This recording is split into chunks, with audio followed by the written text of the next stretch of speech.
বিসমিল্লাহির রহমানির রহিম। আসসালামু আলাইকুম প্রিয় দেশবাসী।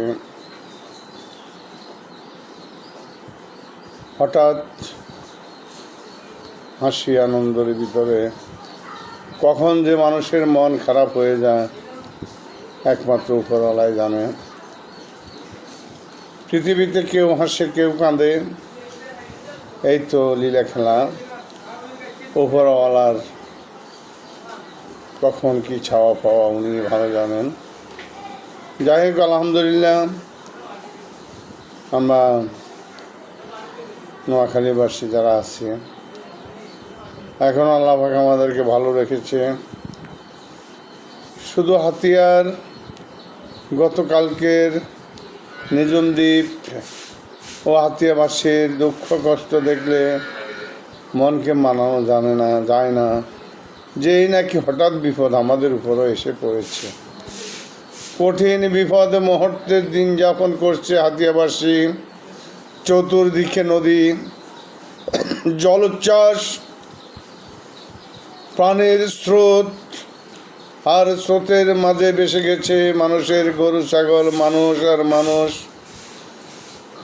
চিৎকার করে শুধু বড় খতমের দোয়া, আল্লাহকে ডাকা ছাড়া কোনো উপায় ছিল না।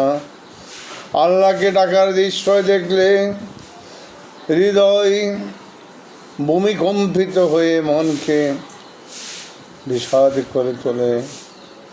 জানি কখন আমাদের উপরে এই বিপদ আসে।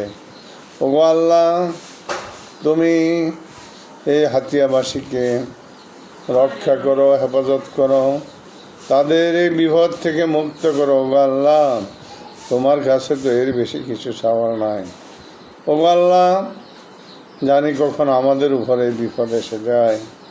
কেউ হাসে কেউ কাঁদে, পৃথিবীর লীলা খেলা, এই তো এগুলা বোঝা বড় দায়। গো আল্লাহ, আল্লাহ তোমার কাছে ক্ষমা চাই, তোমার কাছে মাপ চাই, তুমি দয়া করে আমাদেরকে ক্ষমা করে দাও।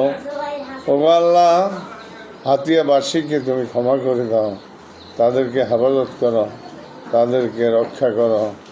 তাদের বিপদ দেখলে খোদা মন মানে না। গো আল্লাহ, আল্লাহ তাদেরকে তুমি দয়া করো। আসসালামু আলাইকুম প্রিয় দেশবাসী।